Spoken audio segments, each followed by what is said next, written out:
ஏசாயா தீர்க்கதரிசியின் புஸ்தகம் 8ஆம் அதிகாரம். பின்னும் கர்த்தர் என்னை நோக்கி, நீ ஒரு பெரிய பாத்திரத்தை எடுத்து மனுஷன் எழுதுகிற பிரகாரமாய் அதிலே மாகேர் சாலால் அஷ்பாஷ் என்று எழுது என்றார். அப்பொழுது நான் உண்மையுள்ள சாட்சிக்காரராகிய ஆசாரியனான ஊரியாவையும் எபெராக்கியாவின் குமாரனான சகரியாவையும் அதற்கு சாட்சிகளாக வைத்து கொண்டேன். நான் தீர்க்கதரிசியானவளை சேர்ந்தபோது அவள் கர்ப்பவதியாகி ஒரு குமாரனை பெற்றாள். அப்பொழுது கர்த்தர் என்னை நோக்கி, மாகேர் சாலால் அஷ்பாஷ் என்னும் பேரை அவனுக்கு இடு.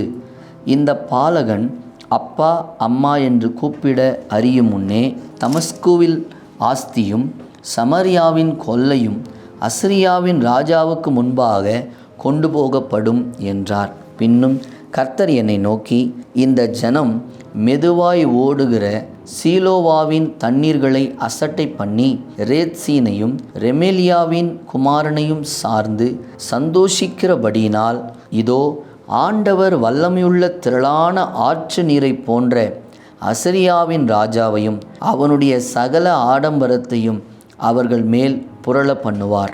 அது அவர்களுடைய ஓடைகள் எல்லாவற்றின் மேலும் போய் அவர்களுடைய எல்லா கரைகள் மேலும் புரண்டு யூதாவுக்குள் புகுந்து பிரவாகித்து கடந்து கழுத்து மட்டும் வரும் என்றார்.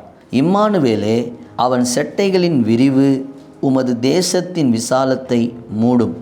ஜனங்களே, நீங்கள் கூட்டம் கூடுங்கள், முறியடிக்கப்படுவீர்கள். தூர தேசத்தாராகிய நீங்கள் எல்லாரும் செவி கொடுங்கள். இடைக்கட்டி கொள்ளுங்கள், முறிந்தோடுவீர்கள். ஆலோசனை செய்யுங்கள், அது அபத்தமாகும். வார்த்தையை வசனியுங்கள், அது நிற்காது. தேவன் எங்களோடே இருக்கிறார். கர்த்தருடைய கரம் என்மேல் அமர்ந்து அவர் என்னுடனே பேசி, நான் இந்த ஜனத்தின் வழியிலே நடவாதபடி எனக்கு புத்தி சொல்லி விரும்பினதாவது, இந்த ஜனங்கள் கட்டுப்பாடு என்று சொல்லுகிறது எல்லாம் நீங்கள் கட்டுப்பாடு என்று சொல்லாமலும், அவர்கள் பயப்படுகிற பயத்தின்படி நீங்கள் பயப்படாமலும் கலங்காமலும் சேனைகளின் கர்த்தரையே பரிசுத்தம் பண்ணுங்கள். அவரே உங்கள் பயமும் அவரே உங்கள் அச்சமுமாய் இருப்பாராக. அவர் உங்களுக்கு பரிசுத்த ஸ்தலமாயிருப்பார். ஆகிலும் இஸ்ரவேலின் 2 கோத்திரத்துக்கும் தடுக்களின் கல்லும் இடறுதலின் கன்மலையும் எருசலேமின் குடிகளுக்கு சுருக்கும் கண்ணியுமாய் இருப்பார். அவர்களில் அநேகர் இடறி விழுந்து நொறுங்கி சிக்குண்டு பிடிபடுவார்கள்.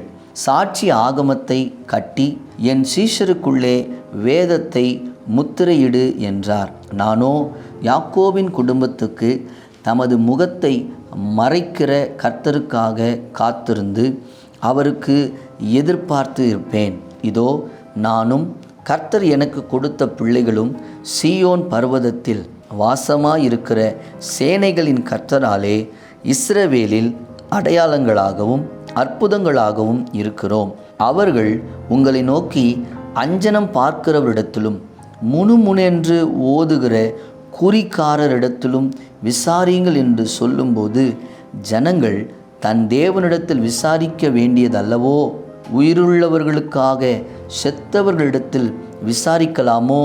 வேதத்தையும் சாட்சி ஆகமத்தையும் கவனிக்க வேண்டும்.